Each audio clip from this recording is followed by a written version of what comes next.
Well, let's go ahead. My name is Ben, and I play guitar in Magenta. And you do what else? And I sing a little bit too. My name's Jake O'Neill Mead, and I also play guitar and sing in Magenta. My name is Keagan Desmond Tarilla. I play bass and sing in Magenta. Yeah. My name is Caleb, and I play drums in Magenta.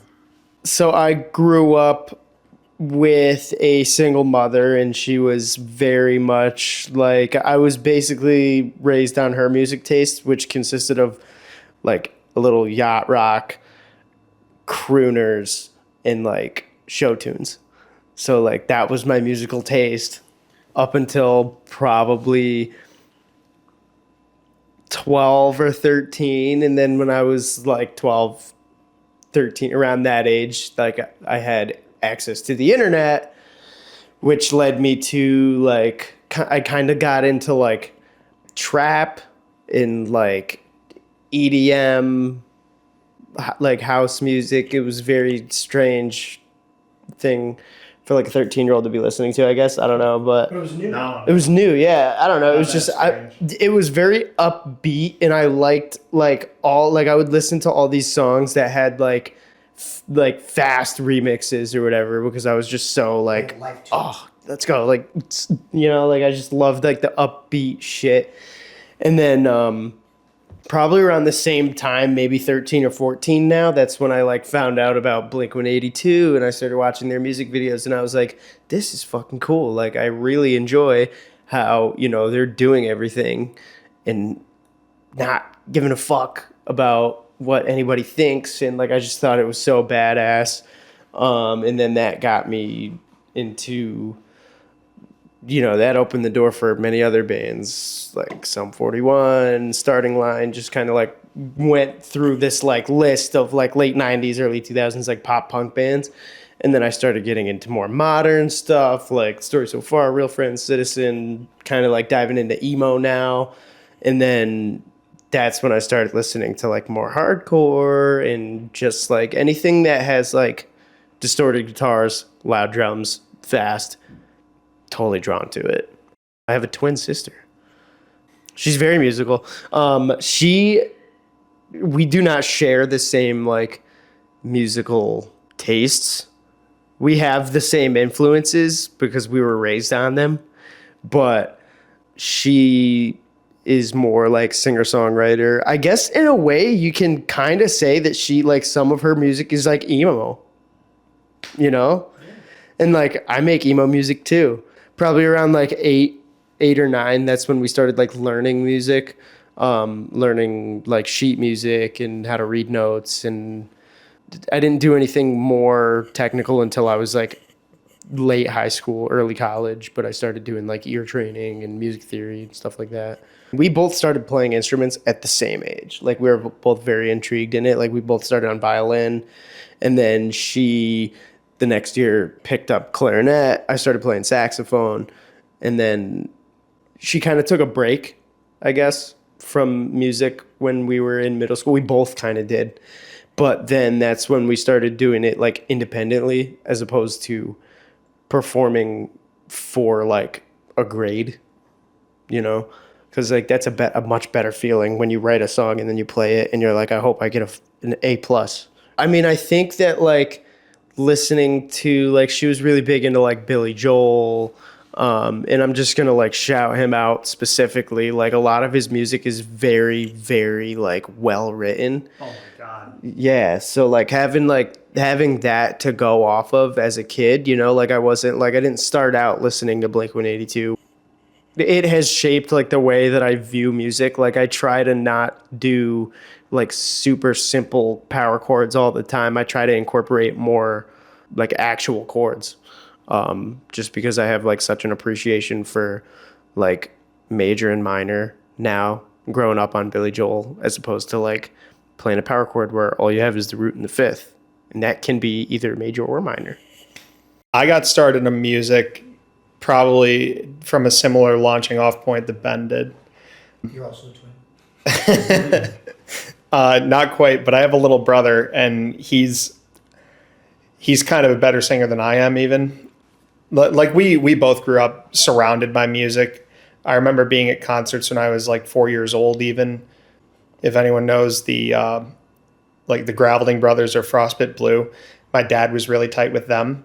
So we'd be at their shows all the time. And he was such a Southern rock guy, but he listened to everything though. Like grunge, Seattle sound stuff was always in his rotation, like in the CDs in his car, or he'd throw on KGB or WAL on the way to school all the time. And then on the flip from that, my mom listened to pretty much exclusively country growing up. So I always had like a clear dichotomy of what I did and didn't like. There is some of that old country that still does even like permeate into me in a way. But I guess I always gravitated towards hard rock specifically. I have a Zeppelin tattoo. You can't see it right now, but like they're my favorite band and have been for a very long time. But when I was like 6 years old, I was on a car ride with my dad down to Jersey, and we were in the middle of this insane storm, and he hit a branch that got stuck in the grill of his truck, and he had to jump out and grab it under an underpass. And like the moment he shut the car door, Dirty Deeds Done Dirt Cheap came on, and it was like the first time I heard AC/DC, and my head exploded, and like knew then that was where, you know, my heart lied musically. And then by the time I'm like 8 and playing Guitar Hero for the first time and Tony Hawk's Underground and stuff like that, like Slash is like my superhero. And then conversely, at the same time, like 10, 11, 12, I'm listening to tons of EDM and rap and all sorts of stuff. Dude, there was a boom, I swear to God. Yeah, no. But like, definitely though, like it was impossible to grow up then and not have like some eye on all of that stuff going on. I guess by those times too, I was heavily involved in school choir and everything. Yeah, I've been a singer since I was 8 in chorus, and then I picked up guitar when I was 15. I watched Green Day's Bullet in a Bible, their concert tour movie from the American Idiot days, and Billy Joe Armstrong closing the set with Good Riddance, just him and the acoustic. It was like, well, I definitely can already sing that song. I bet you I can learn how to play the guitar too. My grandma got me a guitar for my birthday that year, and yeah, was taking it to school all the time because I wasn't playing sports. I got tired of playing video games all the time, and I was like, yeah, I could do something else with my time, and was just lugging my guitar around and practicing like every chance I could. Eventually, Trey and I started a band together. Then in college, we met Eli and started, at the time, No Idea, which later became Rude World when we added Derek and Jim. And we were just, you know, off to the races, I guess. By then, I'm listening to pretty much like exclusively Zeppelin, old school punk, new school punk, like, but my tastes are, you know, constantly being, you know, broadened at that time. I guess when you're in college, you meet all sorts of different people who turn you on to all sorts of different things, right? Like Run the Jewels is a big one for me. MF Doom is a big one for me. But in terms of guitar influences, I guess Television would probably be my number one outside of Jimmy Page and, of course, Angus Young, still, always, pretty much. Billy Joe Armstrong, Pete Townsend, Greg Ginn. Yeah, I guess it's a laundry list, really. But I had a guitar in my hand pretty much like from as long as I can remember. My dad was in bands when I was younger. Growing up, I was always going to his shows and listening to his CDs and stuff like that. My dad was super influential in, you know, shaping my musical taste and my, you know, my interest in music. You know, it wasn't just kind of like he like forced it upon me, like to like, hey, like I did this, now you have to do it. It was just kind of like he had all his shit in the house, and I would just fucking play it. Like, and so I grew up on, you know, Nirvana, Soundgarden, to like Band of Horses, Biffy Clyro. And growing up, it was like music was always in the house. I think I got my first guitar when I was like 5. Like that was like my guitar. I still have it somewhere at my dad's house. I'm pretty sure it's like this little Yamaha. I remember watching. I was like 10 or 11 years old. I remember watching Biffy Clyro live at Wembley, and you know back then it was like Moan the Biff. Like they were like huge in England. They were fucking massive. And I remember seeing like Simon Neil get up on stage and they just ripped it. And I was like, they sounded better than they did like in studio. And it was just like, oh my God, just huge live, man. And like, that was one of the, oh shit, like I gotta do this. Like I want to do this. Started working on like, you know, learning how to produce my own music in FL Studio. And I was like 15, 16 years old, you know, on this old shitty Windows laptop, just kind of learning how to like make beats. Started like, you know, singing, like trying to like learn how to produce, like, and like you can listen to like my early stuff like on like SoundCloud and stuff like that.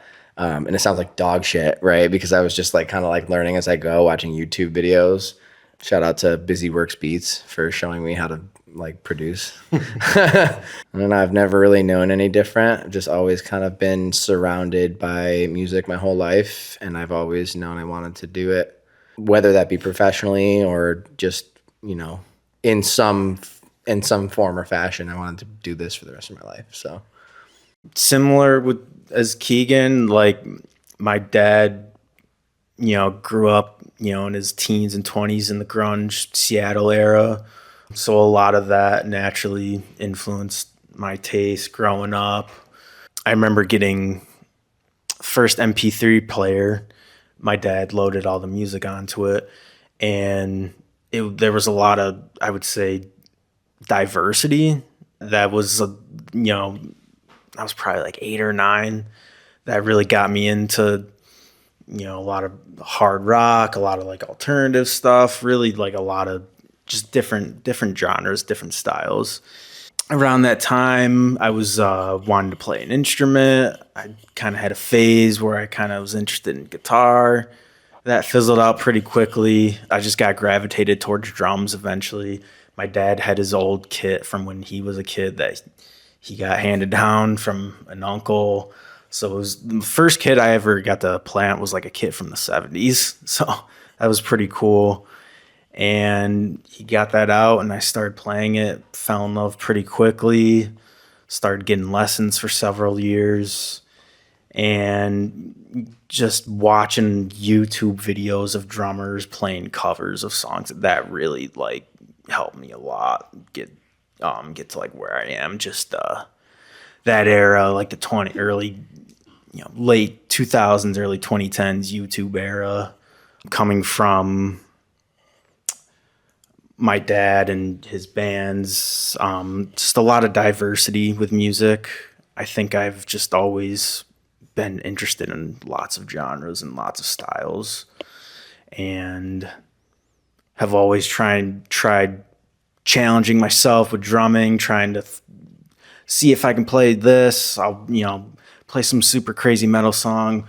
I'll jam along to like a rap song, like that. That kind of what I did getting into drums throughout the years, and always being open-minded as I possibly can to music and just different styles, and just always having an open ear, open mind when it comes to music, I'd say.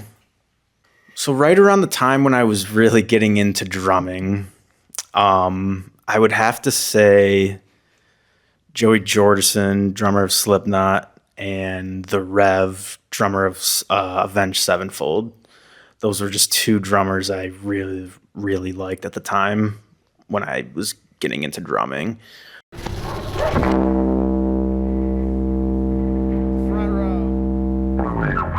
Front row, Jesus.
So my name is John Pandolfino, and I am the GM of Sacred Bloom. Todd is the owner, he's the card holder, and him and I have been in business for over 19 years. We were doing smoke shops together, distribution, and led us right into the cannabis industry. It has been a grind since day one. It's not been easy, but you know, everything seems to be going in the right direction. We're here for our customers, you know, make them feel warm and welcome, and keep doing the best we can. Cody Wilson, I'm the manager at Sacred Bloom. I've been here for 2 years since our opening. I do a lot of our ordering, bud tending, and yeah, everything like customer relations wise. Oh, I'm Kay. I work in inventory. I'm actually originally from Vermont, and I was working in the industry up there, but I moved down here middle of COVID. And this was like several years down the road, but like something I had in my back pocket. So when the recreational market started opening up. I'm Johnny Appleweed, and I'm a bud tender at Sacred Bloom. My name's Dylan Mulder. I'm a bud tender. My name is Mike. I do inventory, delivery, and I'm a bud tender. Basically, a bud tender kind of helps a customer come in. If they have questions about finding a product, we generally help them, whether it's looking for a product or just questions that are in a product. We usually help them out do that and just kind of run the sales part of the store and all that good stuff. Well, I did a bunch of import, export, and guerrilla growing. So I would have been a legacy, I just never got busted. And they just started calling me Johnny Appleweed. So then when I went to Oaksterdam University in Oakland in 2010, honors graduate, got to spend a day with Ed Rosenthal, the grow guru. I mean, it was one of the only schools I didn't want to end, you know, and a lot of people thought it was OU. I said, I'm going to OU, and they thought Oklahoma. It's like, no. It's like, our football team sucks, but we got the best smelling campus on the country. You know, it was awesome. I started out as a bud tender and an inventory person. Essentially, when we hired, just realized that we kind of needed more positions to take more roles. So then within about a week, I was a key holder, and then the rest is history since then. So I'm Jake. I have been working at Sacred Bloom now for, my God, I've been here since April last year. So we're going on almost a year and a half now. So I've been smoking for a long time. I've always liked marijuana. Now that I get to work in it and I get to do it legally, that's the plus side of it. But other than that, I love it. People are great. It's just fun to work with it. What's more nice for me is knowing that, somebody who has pain all the time, I have people coming back telling me, thank you so much. This all worked. It's helped my pain so much. And then I like the people that come back and like, yo, that got me really high. That was a good choice. More and more new people every day, especially the older crowd coming in, switching over from that normal medications to cannabis because it's a wide variety of things you can help with. For the most part, a lot of them, they notice a big difference in it. It helps them out. They learn a lot about it quick too, because a lot of them switch over from their normal meds to cannabis, so they want to know as much as they can about it before they make that change. No, we have way more than just weed to smoke, like some people might think. We have edibles, all the way to salves and stuff like that to help with pain, and stuff more directed towards pain and anxiety or more energy. It's all natural, all cannabis derived. That was one thing that really surprised me. I wasn't expecting to see anybody over the age of 60 here. Or no, sorry, more like over the age of 70, let's say that, because, reefer madness was the worst thing and it scared everybody to death. And in all reality, there's no reason for it to be that bad. It's not that bad of a thing. Like, it's always, like I said, it's peaceful. I don't know, it helps me relax every night. When I get done, I usually use it for sleep, and I use it to just relax in general. So some people, they kind of just come in, turn around, walk out. Or you get the ones that are willing to give it a shot. My thing that I always make sure everybody knows is that you're not gonna die. You're not gonna overdose. Yeah, you might get your heart going if you take a sativa that's too strong for you, but I just know that I've been able to help a lot of people with, it's the cannabinoids, especially like CBD, C's, G, all that. But yeah, it's mainly teaching. That's what I've learned a lot, is there's a lot of teaching. But it's more of just making sure people aren't scared of it. Everybody was so scared because, again, of the reefer madness, And once they realize, a lot of the times it's getting them to just do it that one time and realize it's not as bad as what it's made out to be. Even though it never was bad, they didn't want to do anything with it,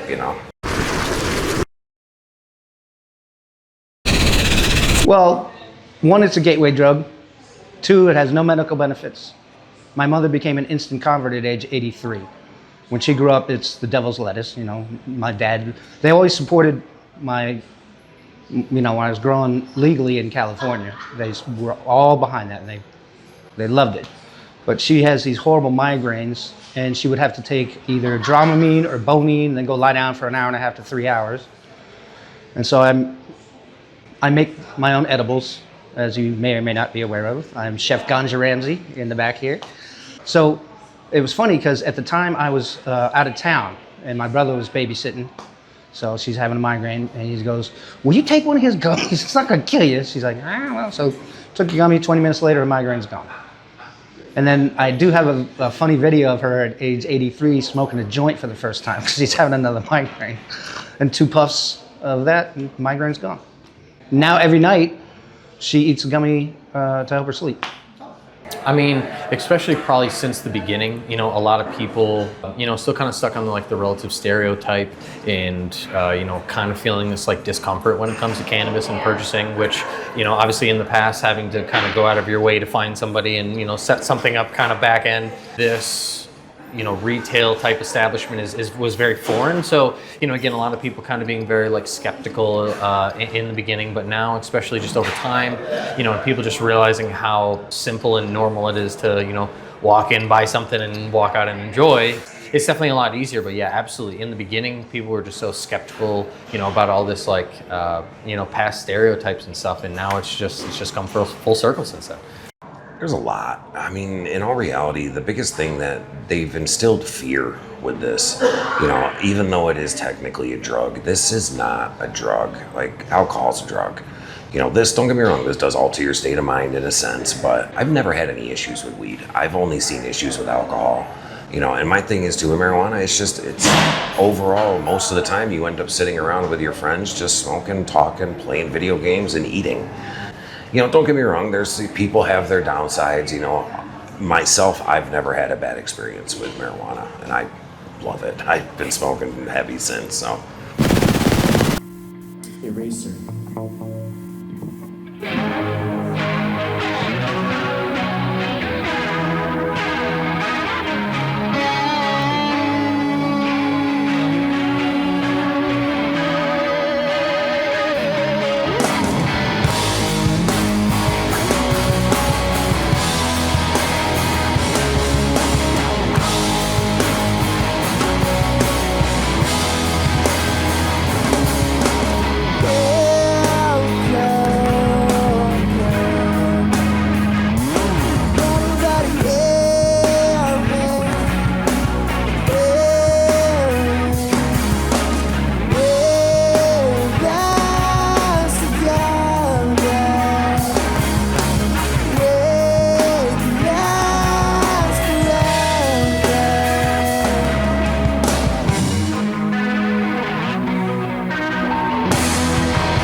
first like jamming together, it was always like holiday, like holiday, full of our broken dreams. And I was at the same time sitting in my room learning exactly that. And then like eventually like back to Danger Dogs.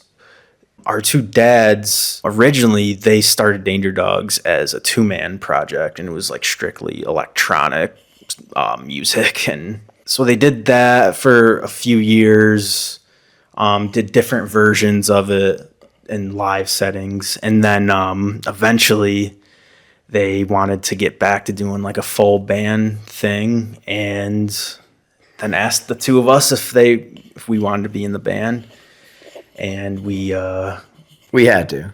No, I'm just kidding. I would say honestly, like I mean, there's like what I'm saying is not even because you're like no, like because my dad made me, but you don't want to disappoint your dad. You know what I mean? Right. I feel like they definitely eased us into it. It was like definitely not there's no pressure. Like it wasn't like you guys are joining. Yeah, it was like right I now, remember like, I remember my dad asking. I think he picked me up from a drum lesson. Actually, and asked if I wanted to do like a little jam sesh. Yeah, and then I realized like, oh, this is what it's like, because I had been drumming for several years before that, but never really played in the band or like with other musicians other than like Keagan or my dad. And so that was definitely like a big new thing for me at the time. I could probably say the same thing for Keagan as well. Yeah, Danger Dogs was my first band. I grew up in the middle of nowhere, so there was nobody like to play with. I didn't have kids to play with. What did he say? But we can cut that out. Jesus fucking Christ. That's fucking terrible. It's fun. It's really cool. I'd say we both have pretty cool dads. Yeah. So it's never been really like a doesn't weird feel like we're with our dads, really. It's just kind of like natural. Well, Jesse's about it. He's about, like, he lets all the bands practice in his studio. Like, we all, like, practice at his house.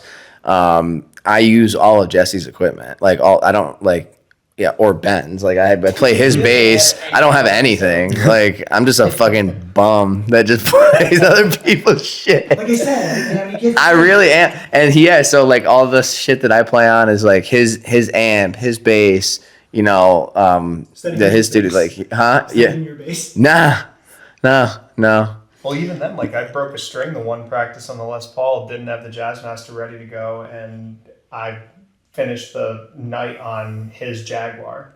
Yeah. Or his SG. Like, he's just got a wall of guitars behind. Yeah, Jesse's just the man, dude. He's the man. Like, this is a guy, like, it's Uncle Jesse, you know what I mean? He's basically, like, he's a quasi, like a second father figure to me. Yeah, he's awesome, man. Like, there's, like, a real, like, you know, family dynamic, you know, with the four of us.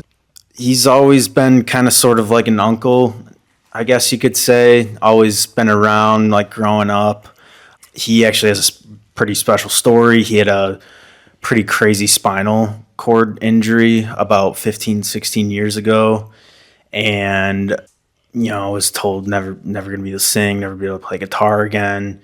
And obviously overcame that.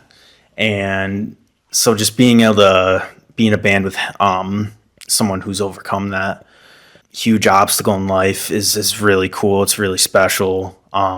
It's always been really just a really special thing. I feel like he always gasses up my drumming and always gets excited whenever I do any cool drum stuff. Is just a great front man for Danger Dogs and a great musician and a great man. You know, we grew up in this band, you know, the two of us, and outside of, like, my solo project, which is just under my name, I've never been in another, like, you know, I've been in, like, you know, little side projects here and there, but, like, never been in something that, like, I wanted to, you know, really take seriously until Magenta came to be. And what's the saying? The bird's got to leave the nest at some point. Like, you know, it was kind of us, like, branching out and doing, like, our own thing that we kind of, like, cultivated from scratch. I've never started a project like this before. This was like we all kind of started right here and we're going at the same rate up, together. So I was living in New Jersey for the last like 2 years prior to moving back home around like Thanksgiving in 2024. When I moved back, my roommate Eddie came back from Jersey with me. He had never lived here before, and he wanted to check out what the area was like, and he got a job, and Ben happened to be working with him, and he was like, yo, I know this guy that knows you from the music scene. I was like, oh, who? He's like, Ben Brajota, and I was like, oh, dude, I go way back with him. What's he up to now? And he was like, I think he's just chilling. And I was like, well, tell him I'd love to jam sometime. And then Ben hits me up, and I was like, dude, let's hit up Keagan, and then let's hit up Caleb. And then we just got together, started practicing, wrote like 4 songs on the spot, and committed to it like the next day, pretty much.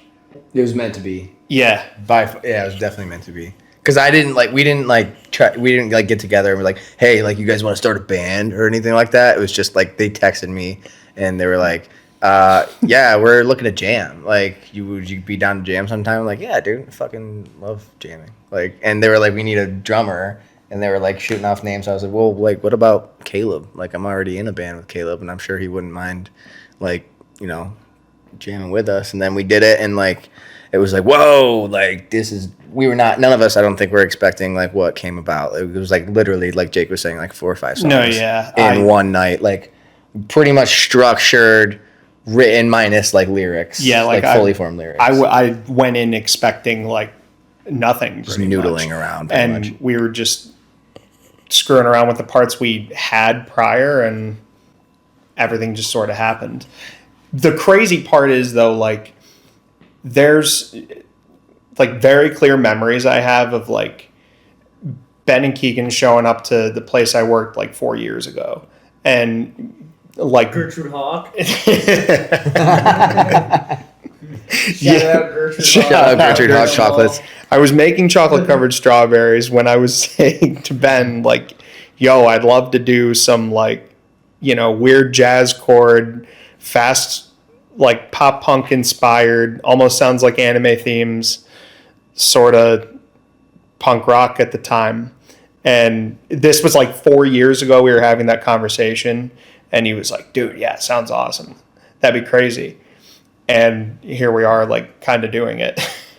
It was kind of crazy how fast, like, we wrote all those songs, and like literally the next day we're like, all right, well, like, if you guys like don't have anything going on for the next like ever, like, let's go. You guys want to go steady with me? You guys like write notes? How does that work? Yeah, like, well, Caleb and I have been in a band, Tijuana Danger Dogs. We've been in this band since we were like 16. So, and like that, we're in a band with our dads too. So it's like my dad and his dad and us, and like we've always like jammed together. So like obviously like we've had like experience, with something just kind of coming together naturally. But I don't think like anything ever like this happened like so quickly and organically. A lot of people like they lose touch with their like the kid inside of them. You know what I'm saying? Like the reason you started doing the shit in the first. Can we swear? Yeah. Oh. Everybody does. Fuck. I think that's. We're all friends. Yeah. Like first, like he's gonna be the best man at my wedding. Yeah. I'll probably be the best man at his wedding. Like, and I've known Jake since like what 2018. So yeah, like right 7 around years now. Like, I think it was 2017. I first went to, or maybe 2016 was like the first punk show I went to around here, and like Trey, bass player, Glitch, my old bandmate in Rude World. We went to a punk show for the first time, and Ben happened to be playing drums, and like we met then, like close to 10 years ago now. Mm-hmm. And shortly after, like very shortly after, within the next few months, I met Keagan, and then Caleb not long after. There's so many names. Some of them became song names. Yeah, some of them became song names. Some of them were fucking horrible. Some of them are really cool. A scary amount of the good ones come from Caleb. He's got the vision. Caleb named the band. Yeah. It was, so we had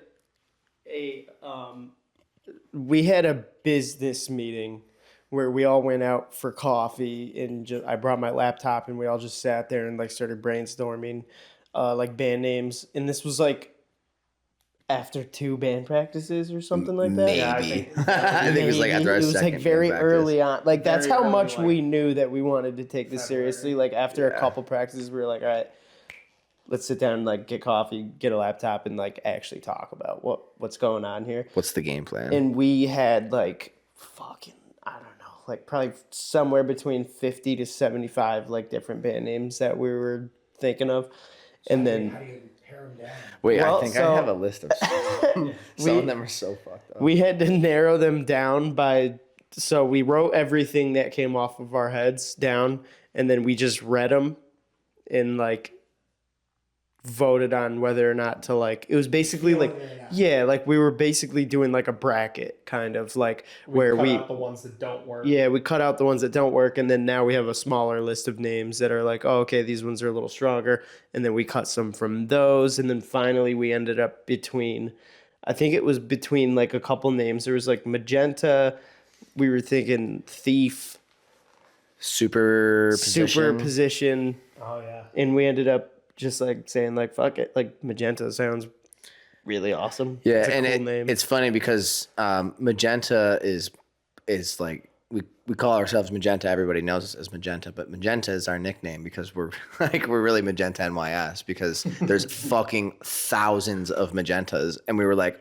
oh, we realized that after we had become so obsessed with this band name, we're like, oh my god, this fucking rocks. Like, it takes one search on Spotify or Apple Music to realize that there are thousands of people. Yeah, you can't we've tried this. We have a video out where we probably should have thought about this. We like, did. before We did. Like I asked Siri to play a song by Magenta NYS or something like that, and she started playing like Beyonce's live album. Play Magenta NYS.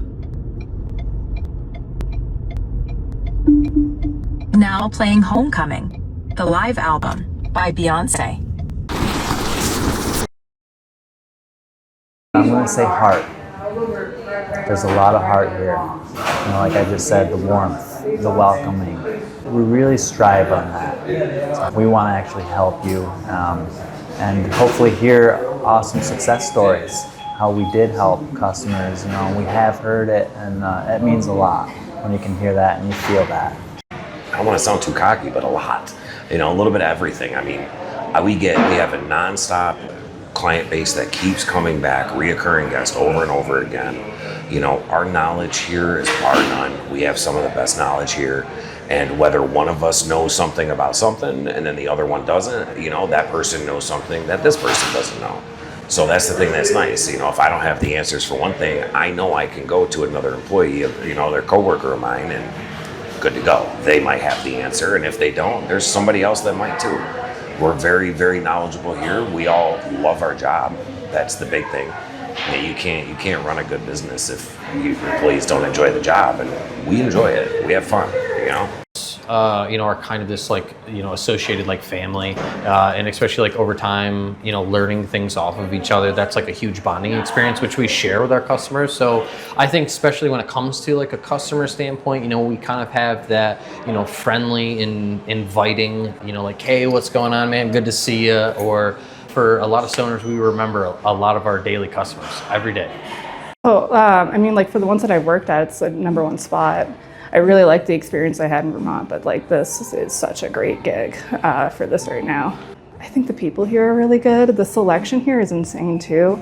And I work in inventory, so I see all of the numbers and how much we carry and what that looks like in a backroom scale. And there is so much to choose from.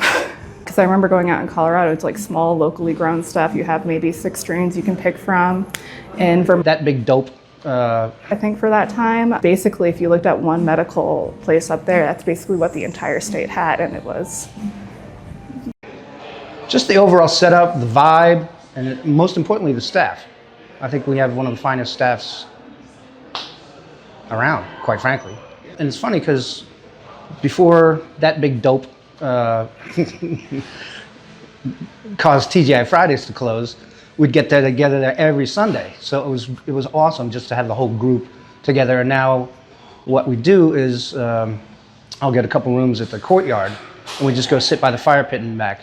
Because Paisan, the GM, he lives in Oneonta. He never gets to come out and play. So we only had 3 instances where he's been on site with the rest of us. He's great. I just turned 30 about a week ago on the 7th, and so I've been smoking since I was 12. So 18 years ago, this would have never been a thing. So I think it's great, and I think it's great that people that might have want to experience it and try it out have a place now, a safe place to go get their stuff, to try it out, can ask their questions, get right answers. I would say customer service, like I said, back to we're always helpful with them, and they just a lot of them we connect with, talk to more than just weed sometimes, and build little relationships with our customers just to make them feel comfortable when they come in here. We don't want to just be bud tenders to them, a lot of them, we want to be someone they can talk to. So mainly I've worked in kitchens. I've always worked in a lot of kitchens. I worked at National Pipe in Endicott. Absolutely hated that. I worked at Five Below, wasn't my thing, actually right before I got this job. But I thought the kitchen thing would be cool, but it just turns out it's not. It's hot, it's running around, and so being here, what's better than something I love, which is weed. Something I can say I'm very proud of as a GM is turnover rate. It's very minimal here. So that to me tells, that speaks volumes. That says a lot. It's the same team members here. They're all smiling. They're all happy. The warmth. That speaks volumes. And the amount of products we carry now is staggering. It's absolutely staggering. The drinks are fantastic. They have the powders you can just dump in. You can make guacamole with them, all that other fun stuff. Just the amount of science that's gone into this plant in the last 20 some odd years is staggering. And then they're coming out with all sorts of new wacky products. We even offer 30-minute free consultations. If you call ahead or go on the website, you can call and schedule that too, so you can even sit down with someone, get a half hour with them to go through any questions, whether it's medical or recreational. Just have questions about products and stuff. You get one-on-one consultation with one of the bud tenders.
April, April 11th. mid-April, Yeah. at the Bundy. Bundy Museum. The show was great. It was awesome. Were you nervous going leading up to it? I lost feelings in my hands. Yeah. I couldn't feel my hands. Breathe. He blacked out on stage. I could not feel my fingers. I knocked him off the stage. He knocked me off the stage. Kicked him off the stage. It wasn't supposed to be our first show. We got asked to play it last minute. It was a benefit for the YDSA at BU. And it was awesome. They were super cool. Yeah. But it was a super last minute thing. They were like, "Hey, like, are you guys available to play this show like this Friday?" Yeah, we were like, "Yeah." Actually, Maddox got us that one. Did he really? Yeah. Stuck in place. Yeah, he was like, "Yo, check.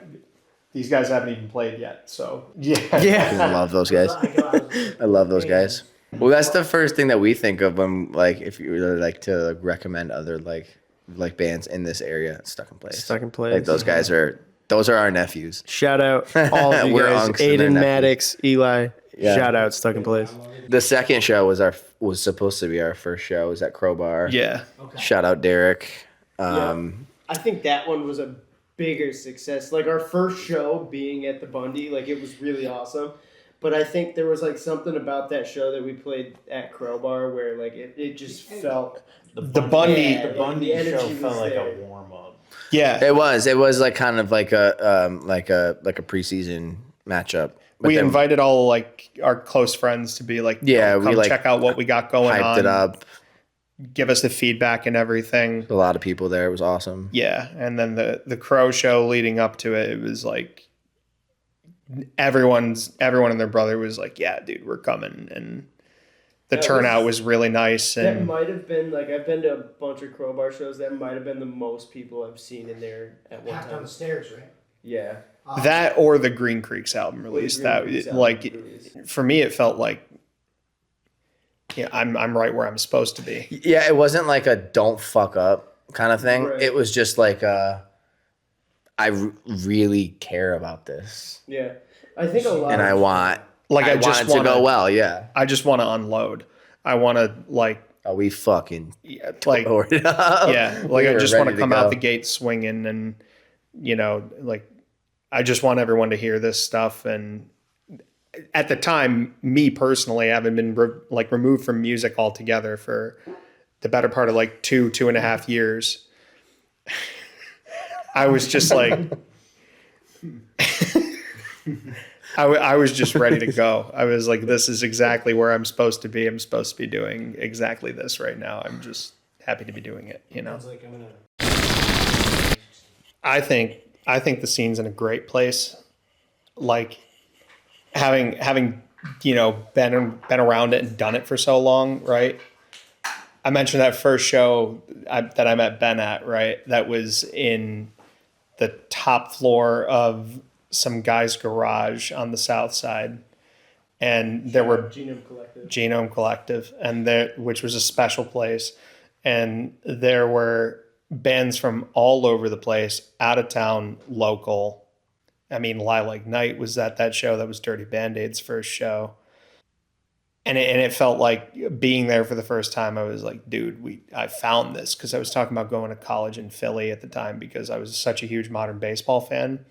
And all they would talk about is how great and cool their scene was. And, little do I know there is one in my own backyard, right?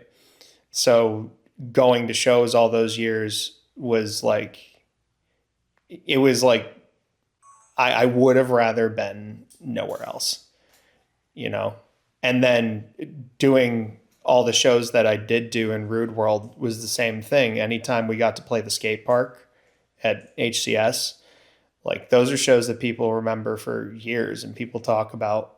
I talk about those shows all the time, and I know everyone else who played them or had a hand in them did.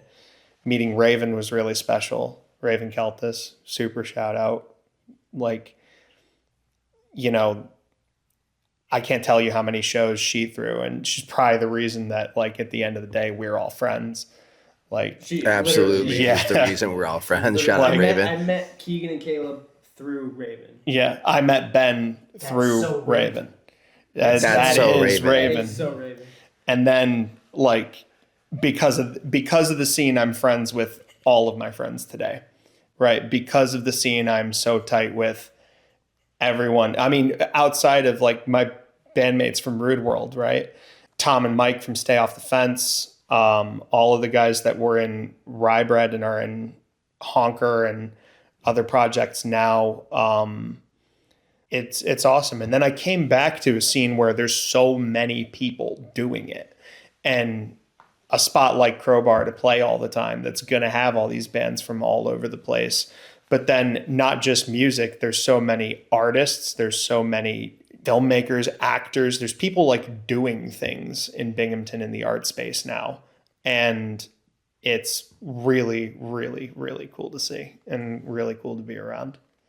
Nobody at the end of the day, if you start a band, you want to, people call it selling out or whatever you want to call it, but like, isn't that the goal, right? To do music for a living would be a dream for all of us. And I think you're lying to yourself if you are in a band, unless it is strictly just a hobby. But for us, it's like, I don't know. I think I can speak for all of these guys and say that like, this is our livelihoods. You know what I mean? Like, and nobody wants to be labeled like a local band. You know what I mean? Everybody wants to branch out of their, scene, and we're no exception to that. We want to, branch out. We want to go see places. We want to, go on tour. We want to get to the point where we're like a household name. Everybody does, right? But it's also really important to not forget where you came from. And I think like this scene, like this area, Binghamton, Ithaca, like the 607 Southern Tier like area has a great music scene. Like people, I was talking to Santiago from Wax Girl, and they're from huge shout out. Yeah, huge shout out. They formed in Binghamton, and then now they're based in Philadelphia now. But I was talking to Santi, and Santi was telling me about like he's talking to some guys out when he was on vacation in Utah or something, like randomly was talking, and these guys like just like at this random place in Utah knew where Binghamton was, and also knew Hunter Davidson, who's like a well-known producer and musician in this area too, like at some random place in Utah. So it's like a super small world, but like Binghamton like has cultivated this scene of like young kids, really embracing their originality, their creativity, and expressing that. And I think that this area has a lot to offer. A lot of areas don't. And I think we take it for granted sometimes, but it's a really beautiful thing to be a part of. We would not be a band had it not been for the DIY scene, especially Raven. Like Raven, literally all like growing up, like here, like all the big shows, like everything, like if Raven was throwing a show, it was going to be a banger. You know what I mean? Like a lot of bands have formed because of Raven. You know what I mean? So it's like you got to pay homage to this area. It's a special place. I want to say Binghamton a good is a special 70% of the shows that I've played in my life are because of Raven. Yeah. Like this scene, I don't know, this scene would not like be what it is had it not been for Raven. So, so there's just so many people, so many great friends we met along the way that just like, I don't know. I feel incredibly lucky to be a part of this music scene. Over the years, the standard has gotten a little bit, maybe just a little bit up there. There's just more and more bands, more and more people wanting to do music.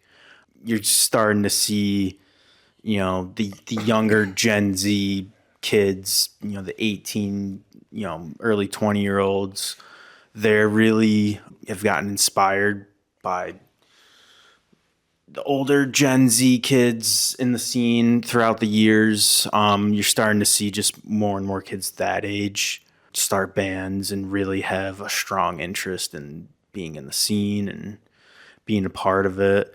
And it's just, it's always been a very welcoming environment.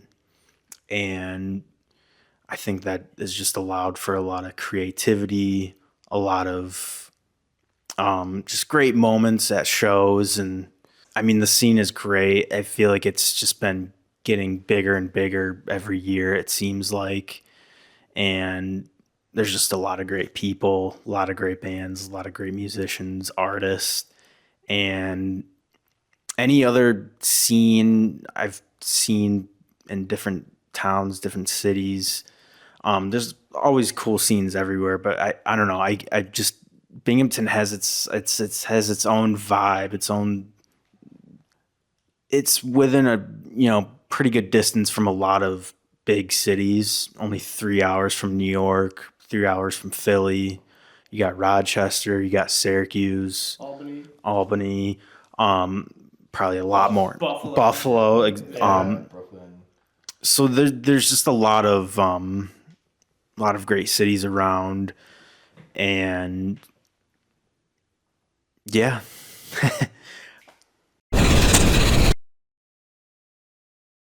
So it really all depends on what they're using it for.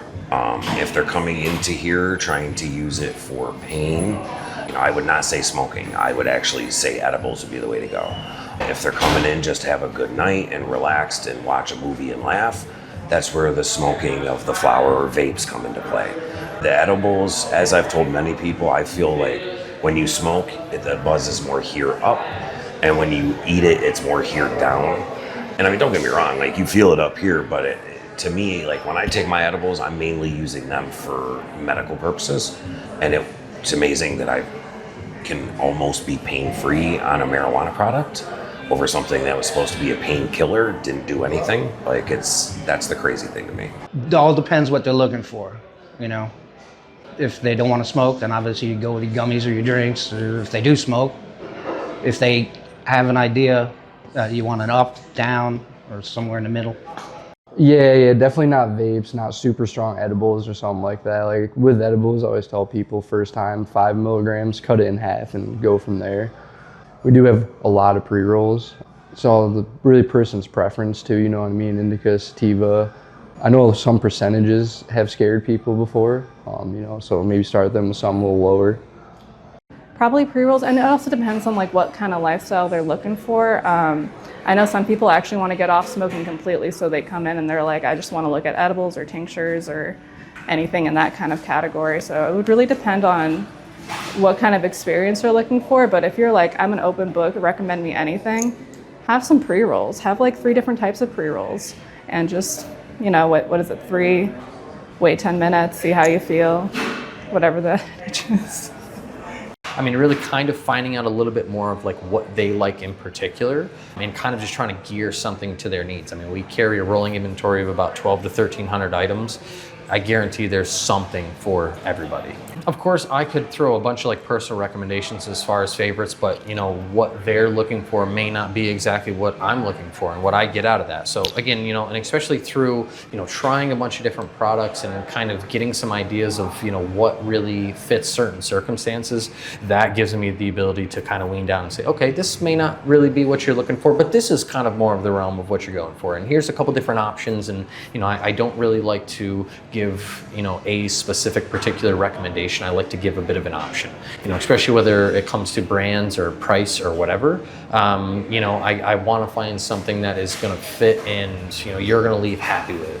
I don't want to just give you something that, I think worked the greatest. I really want something that's going to fit you and pair you the nicest. I think my hope for Magenta over the next 5 years would just be like, kind of like what Keagan was saying earlier, like obviously it would be like really great to, get big and go tour, and like we have the capability to go tour, which is like something I can very well see happening. That's really what I want out of it. Like I want to travel. I want to pack up a van with all these guys and go hit the road, go play shows to new ears, show people what we're all about. And just even on top of that, like it's all about just having fun, but yeah, I would love to see where we can really take this project. I think there's like high potential for all of us, and it's very exciting. It being that we're like so new, and we've already made so much progress so far. Like we're still very, very small, but like from what we've been able to accomplish so far, it's like kind of mind blowing. I want to keep writing fun, interesting cool songs. Like the more layered, the more intricate, the you know, the better earworms we end up coming up with, that's going to make me perfectly happy. And I know they feel the same way. As cool as we can be and as many eyeballs and ears we can get it in front of, that's the name of the game. And yeah, I just want to keep playing music with my boys and keep playing music with all of our friends and do our thing. And if we end up bigger than Oasis tomorrow, I'm still going to want to come back here and play the Broome County Veterans Memorial Arena. I've never been a part of like a project, like I said, like I was talking about earlier, that started from the very ground, from scratch altogether, that had so much potential. And I don't think that's me being conceited. I just like really like these guys, and I love these guys. I believe in like each and every one of these guys. And I think like for us to be able to do music full time, is a realistic, attainable goal. But like, the music industry is a tough gig. Like it's not something for like the faint of heart.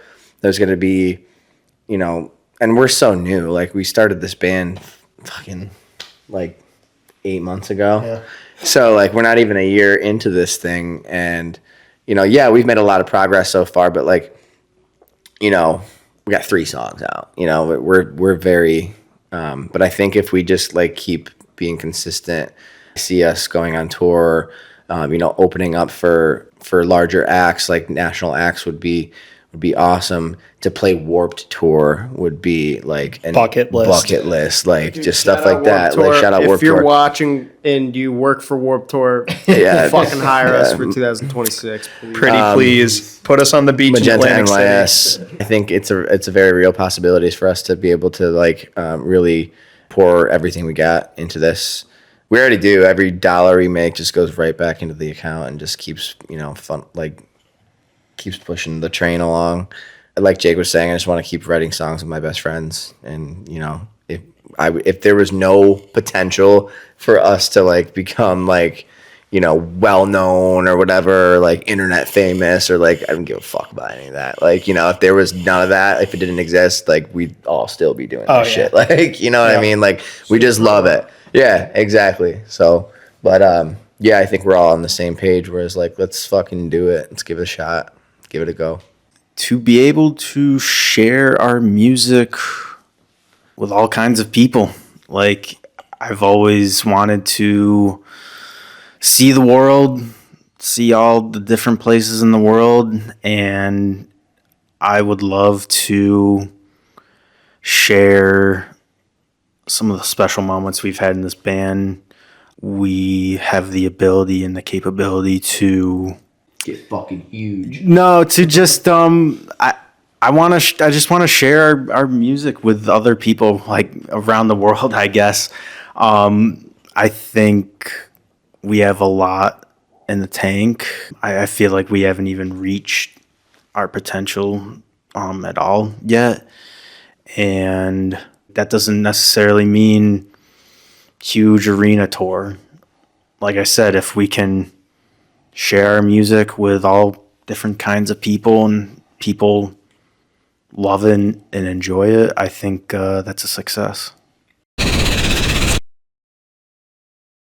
So as far as going forward, I feel like we've set a really big standpoint for ourselves and like our customer base to have that reoccurring relation for a pretty long period of time.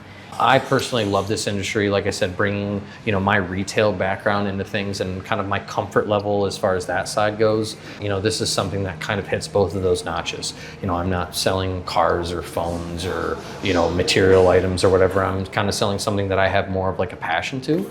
It's a huge industry. It's really hard to tell what's going to happen tomorrow, but you just see kind of all these things that have been happening over the last 2 years, and you just kind of see, that increase of quality improvement and, things becoming more affordable and just easier to get for people. That's the one thing that I will say that is frustrating with this industry at this point in time is that You know, New York State itself doesn't allow us to do any discounts, and if anybody, in my opinion, deserves a discount, it would be the military vets. I mean, don't get me wrong, like, yeah, we should be able to do like a buy one, get one free, you know, and hopefully, again, I don't know if this is happening, but it should at some point. And I've been paying attention to the other states that have been legal for X amount of years. It takes about 5 years of actual recreational before the discounts and the buy one, get ones come in. Hopefully by the end of this year, beginning of next year, we'll be able to at least have maybe rewards programs and stuff like that. Fingers crossed. Anything to help people save some money and be able to get good product all at the same time, that's what makes me happy. So, yeah, come on in. You don't have to buy anything. Just walk around, check out the environment. Check out our smell-o-vision. That's one of the nicest things about this shop. Is the little bud boxes you can actually smell, get some of the stink, and that's half the fun. And a lot of times the nose knows. You know, your nose will be like, oh yeah, I remember. That's, you know, so that's a nice feature we have that a lot of other places don't. Come take a walk in the Sacred Bloom and feel the energy, feel the vibes in the store, and that the bud tenders are all here for you and want to help you with whatever they can help you with, depending on, you know, if it's cancer, if it's pain, whatever the reason is at the end, to help you and make you happy.